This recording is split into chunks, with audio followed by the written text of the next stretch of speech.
Welcome to Fix It Home Improvement, covering projects that every homeowner should know and great products for home and garden.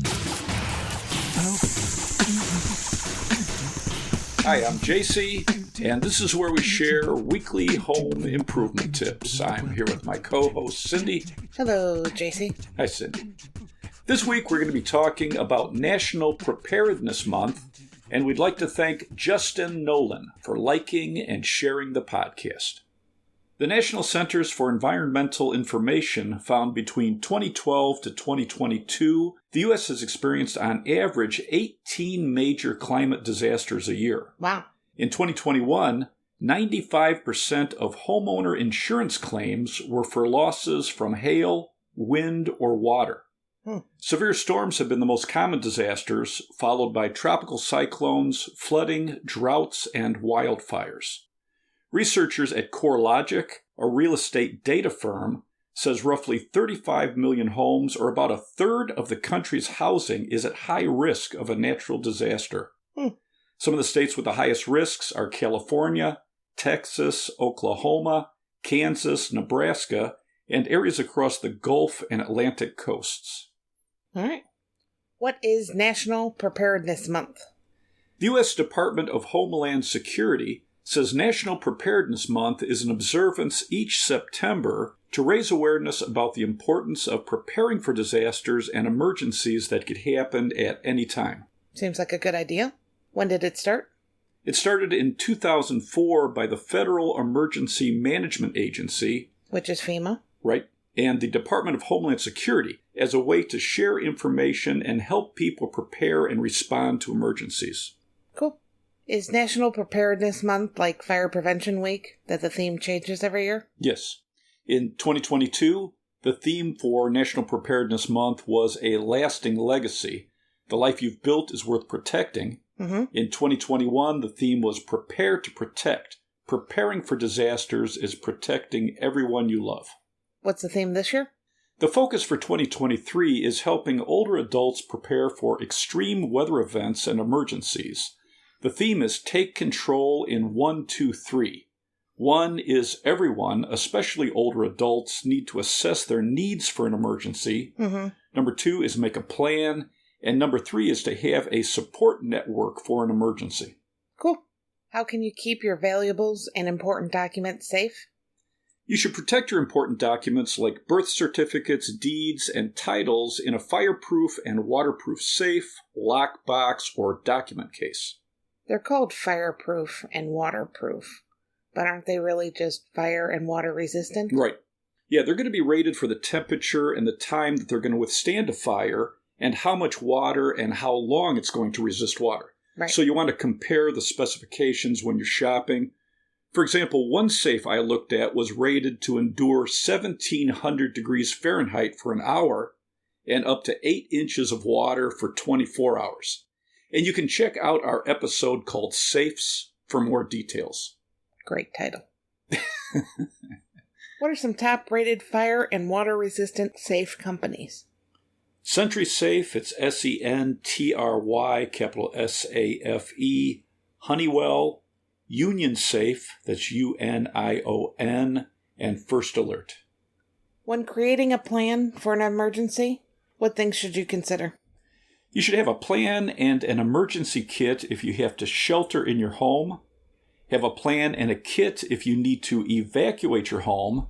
And have a plan and a kit in your car if you have to shelter at work or if you get stranded in the car. Okay. What should be in an emergency kit? Ready.gov says you should prepare a to-go kit that's ready in case of a quick departure. It should include a flashlight, a weather radio, batteries, local maps, a change of clothes, comfortable shoes, medications, a waterproof container for copies of personal documents like your birth certificate, marriage certificate, Social Security card, Medicare and Medicaid cards, property insurance cards, prescriptions, a photo ID, and a small amount of cash. They're recommending $50. Along with a 3-day supply of non-perishable food and water, sanitation, and hygiene products. Okay. FEMA recommends an evacuation kit with enough cash to buy food, fuel, and a few nights stay in a hotel. Habitat for Humanity recommends enough cash for a week. During disasters, there could be extended power outages, bank closings, and limited access to credit cards and ATMs. They recommend keeping a mixture of bills with the highest bill, a $20 bill. Research evacuation shelters around your neighborhood and other community resources that are available for a disaster. Have a map in your car in case you can't get cell phone service or your phone gets damaged. Right. What should you keep in your car in case of an emergency? Ready.gov says in your car you should have jumper cables, flares or reflective hazard signs, a cell phone charger, a blanket, an ice scraper, ice melt, or sand for traction if you're in a cold climate. Mm-hmm. In areas prone to natural disasters, keep your gas tank full in case of an evacuation or a power outage. At work or in your car, be prepared to shelter in place for at least 24 hours. Your kit should include food, water, medications, and comfortable walking shoes. All right. How can you prepare for older adults' safety during an emergency? The American Red Cross recommends having a plan to shelter in your home with essentials for up to 2 weeks and an evacuation plan with a 3-day supply of essentials. If you're sheltering in your home and rely on medical devices or medications, plan on what you need to keep the devices powered or your medicine cold. Mm-hmm. The National Institute of Aging says research found that only about 25% of older adults that use medical equipment that uses electricity have a backup power source. Wow. At a minimum, you should have 1 gallon of water per person per day, a 2-week supply of non-perishable, easy-to-prepare food, and a 2-week supply of pet food. Dogs need about 1 ounce of water per pound of body weight per day, and cats will need a little less than that. Okay. Have a flashlight, emergency radio, and extra batteries if it takes them. Have a first aid kit. Always have a minimum of 7 to 30 days supply of medications. You know, Florida waives restrictions on obtaining more than 1 month's worth of medicine at a time when a hurricane is approaching. That's good. Have a multi-purpose tool, sanitation and personal hygiene items, and bleach. Have sleeping bags and blankets, a cell phone and chargers, power banks, and emergency cash on hand. Okay.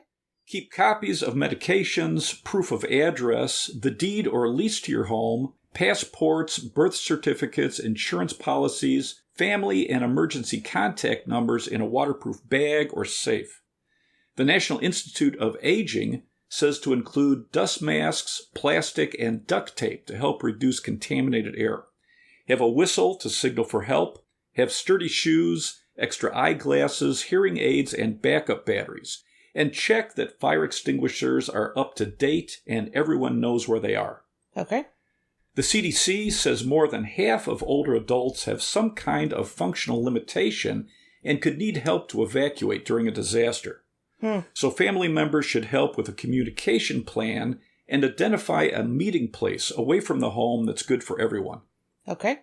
How long is water good for? Bottled water that's stored in a cool location can last for years. Mm-hmm. The International Bottled Water Association says bottled water is packaged in sanitary, protective, sealed plastic bottles to maintain quality and freshness. I should hope so. The materials used to produce the containers for bottled water are regulated by the FDA. However, plastic is slightly permeable, which can allow gases to affect the taste and the odor. You want to store bottled water at room temperature or cooler. Keep it out of direct sunlight and away from solvents, gasoline, paint thinners, household cleaners, and other volatile chemicals. Okay. The USDA determined that there is no shelf life for bottled water that's stored properly, and they don't require an expiration date. They consider bottled water to have an indefinite safety shelf life if it's not exposed to heat or chemicals. Well, that's good to know. What type of foods are good to store for an emergency? Ready.gov says for your emergency food supplies, consider foods your family will eat and their dietary needs. Your food should include ready-to-eat canned meats, fruits, vegetables, and a can opener, dry cereal or granola, peanut butter, dried fruit, canned juices, non-perishable pasteurized milk, high energy foods like trail mix and jelly. Make sure you have food for infants. Keep comfort foods like hard candy, instant coffee, and tea bags in your kit also.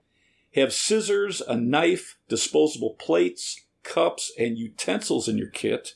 And put everything in Ziploc bags. Write the dates on the bags for when the items should be inspected and rotated. Smart. How can you prepare for your kids' safety during an emergency? The American Red Cross recommends talking to your kids about preparing for an emergency, and then have them help you assemble the emergency kits. Talking and being involved in the process can help reduce stress. Ready.gov says make a plan for your family so kids have contact numbers in their phone and a contact list in their book bag, backpack, or in their wallet. Decide on a meeting place at your home, then another place in the neighborhood, and then a place outside your town. Have it written out in your emergency kit and in backpacks or a wallet. Okay. Practice with your kids on what to do and who to contact in an emergency, and let kids and older adults know that in an emergency, phone lines might not connect, but texting usually goes through. That's good. How can you prepare for your pet's safety during an emergency? Ready.gov says your emergency plan should include an evacuation plan for your pets. Many public shelters and hotels won't allow pets, so you should research places you can take your pet in case of a disaster. Right. Talk to your neighbors with pets to have a plan on helping each other to care for or evacuate your pets if you're unable to do so. That's nice. Get your pet microchipped in case it gets lost. When a microchip is scanned by a vet or an animal shelter, it will identify the owner. Yeah. The only reason you found your mom's cat when she accidentally let her out was because she was microchipped? Yeah, so I got a phone call. And it was the animal shelter, so I was at work, and they said, "We found your cat." And I said, "What cat?" Right, so Mom had let the cat out, and evidently somebody picked up, which was nice. Somebody grabbed it and took it to the local shelter. So I went in, and they said, "She's in back. Why don't you just pick her out, and someone will help?" So I went into the back, and there were so many cats that looked just like her. I mean, it was amazing. So or you're not very observant. Could be too. So they had to go look up on their chart which cage it was in, and then I'm like, "Oh, of course, that's Mom's cat." But they gave it to you. Yeah, all right. So having your pet microchipped is very good. Yep. Ready.gov recommends contacting your local animal shelter or animal control office for information on how to care for your pet in an emergency. Okay. What should an emergency supply kit for a pet contain? It should include several days' supply of food in an airtight, waterproof container, a water bowl, and several days' worth of water for each pet, a manual can opener for canned food, medicines if needed, a collar with an ID, a harness or leash, a traveling crate or carrier, and a first aid kit for pets. You need sanitation items like litter and a box for cats, or bags and cleaners in case of an accident with dogs and puppies. Okay. Have current pictures of the pet with you in the picture in case you get separated from your pet. Have familiar toys or treats to help reduce stress. Make sure you stay current with vaccinations and keep copies of the vaccinations in your kit. Some shelters, rescues, hotels, clinics, and boarding kennels will require vaccination records. Okay. The ASPCA recommends having an animal rescue sticker on your home, so rescue workers know that pets could be in your home. Oh. And if you evacuate with your pets, write evacuated across the sticker so workers aren't wasting their time looking for them. That's smart. What is a NOAA weather radio? NOAA. NOAA. I spelled it. So the National Oceanic and Atmospheric Administration Weather Radio is designed to specifically pick up the National Weather Service alerts about extreme weather and natural disasters, along with up-to-date weather broadcasts. The network of radio transmitters covers all 50 states and broadcasts continuous weather information 24 hours a day. That's good.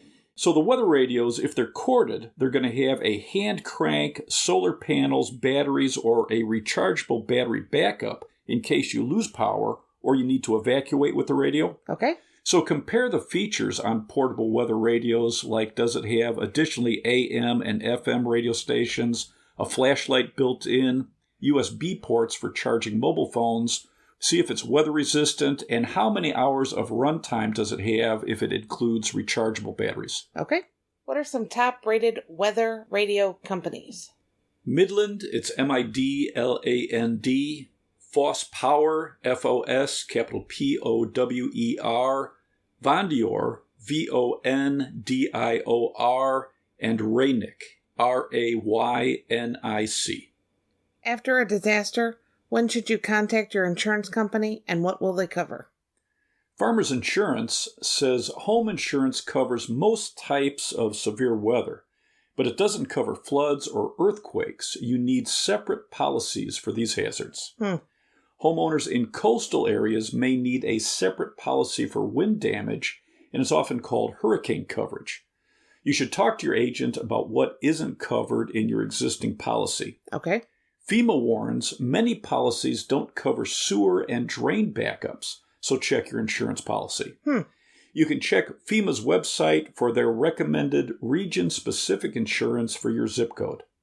You may need additional insurance for landslides or mudslides, and you may also want additional coverage for a pool, outdoor spa, or other expensive items on your property. Okay. Freddie Mac, the federally backed home mortgage company, says common home insurance policies are going to cover fire, weather damage like wind, rain, snow and ice, vandalism and theft, vehicles and falling objects. It's typically not going to cover wind damage in high-risk hurricane areas or damage from flooding or earthquakes. You're going to need additional policies for those natural disasters. They recommend taking before and after pictures. Protect your home from more damage by boarding up windows, covering holes in siding or the roof as soon as possible after a storm, and keep all receipts. Check with your insurance company on what should be done immediately and what help is available and when. Okay. We spoke to Monica Sanders, Clorox's natural disaster expert and senior fellow at the Tulane University Disaster Resilience Leadership Academy. She said last year the U.S. experienced more natural disasters than any other country, and with September being National Preparedness Month, it's important to think through the steps you take now before a disaster or weather emergency, and this includes fortifying your home. To start, make sure you photograph and make hard copies of important documents like deeds and insurance policies that you keep on hand when evacuating. These are critical for insurance and federal assistance after a big event, and not having this information can be a significant block to receiving immediate assistance. Oh, okay. Take pictures of your home and store them virtually to help document any damage caused by the storm. The pictures are going to help you file a claim with your insurance company. For hurricanes and floods, check your homeowner's or renter's insurance to see if you have flood coverage. If storm surge or flooding is common in your area, double-check your home's elevation against the national flood maps and buy coverage if needed. When it comes to preparing your home, disaster preparedness looks different depending on the kind of storms your community is susceptible to. As the storm approaches, make sure any outdoor items like patio furniture are stored or secured at the time of a watch or other early warning. If you plan to shelter in place, use sandbags to help prevent water from entering your home. Or you can use water-activated flood bags instead of sandbags, right? Yeah. The company QuickDam, it's QUICK, capital DAM, makes a wide range of water-activated flood bags. So these are thin, lightweight bags or barriers that absorb water and they swell up to the size of a sandbag, and it helps contain or divert floodwater. And they are very easy to store for an emergency. Okay, great. Back to Monica's tips. If possible, during a hurricane or flooding event, move electrical appliances to higher floors. If not, unplug them and remove the batteries. If you need to evacuate, turn large appliances off at the breaker box before leaving. During the storm, store ice and cold drinks in a deep freezer or even your washing machine. Since the washing machine can regulate temperature, it will help keep items cold. That's wild. Interesting. Once the storm has passed, you can spin out the excess water as needed. Okay. Keep Clorox disinfecting bleach on hand for cleanup to disinfect hard, non-porous surfaces and remove mold and mildew that can occur after flooding. Right. For wildfires, create a defensible space, ideally about 30 feet of space clear of dead vegetation, debris, and anything flammable around your house. And this can include patio furniture, trash cans, doormats, and barbecue appliances. Okay. If your home is powered by gas, turn it off before you evacuate. Don't leave sprinklers on or water running as they can impact water pressure. Instead, fill water buckets and connect garden hoses to the outside spigots, leaving them off but available for firefighters. Bleach can be used to clean up soot and remove smoke from walls and hard surfaces. To winterize your home, seal drafts around doors, windows, and siding. Test your heating systems. And if you plan on using your fireplace for emergency heating, have it inspected once a year. Right. Keep snow removal tools on hand like shovels and scrapers, and keep a spare set in your car if you're in a cold climate. Smart. Insulate walls, attics, and basements if possible, and insulate water lines that run along exterior walls so your water supply is less likely to freeze. All right. We researched some disaster tips from the FEMA website for this episode. What tips are good for helping keep older adults safe? FEMA says to help older adults prepare for an earthquake, make sure wall-mounted televisions and other heavy items are secured properly. Practice what to do during an earthquake. Ready.gov says drop to your hands and knees, cover the back of your head and neck with your hands and arms, and hold on to anything sturdy until the shaking stops. Crawl only to better cover. If you're inside, stay there until the shaking stops. Don't run outside. The areas near the exterior walls of a building are the most dangerous place to be. Windows, siding, chimney bricks, and other debris can hit you. Right. To prepare for hurricanes and floods, help older adults pick a safe room or area in case of a hurricane or severe storm. You want a small, interior, windowless room or hallway on the lowest floor for the best protection. Okay. Never climb into a closed attic. You can get trapped by floodwater, and only go on the roof if necessary. Okay. For tornadoes, take additional cover in your safe location by shielding your head and neck with your hands and arms, blankets, or strong furniture. For wildfires, have N95 masks to block particles that are in the air. Okay. Do you have anything else to add? Research water purification before a natural disaster occurs. Do your homework on what insurance policy you should have for your home and in your area. Keep emergency kits stocked and ready to go with food and water, and help prepare older family members for an emergency. We'd like to thank Monica Sanders from Clorox for suggesting this topic and helping us with some tips for this episode. Let's wrap this up. You can subscribe to the podcast on your favorite podcast app. If you enjoyed it, please leave us a review. You can check out our home improvement videos on our YouTube channel, Fix It Home Improvement. And you can subscribe to that as well. You can download our ebooks, Home Improvement Solutions, What Every Homeowner Should Know, books 1 through 17 on Amazon. If you enjoyed it, please leave us a 5-star rating and review. You can email us at fixitpodcast@gmail.com, and you can follow us on Instagram, Fix It Home Improvement. Thank you for listening. Talk to you next week.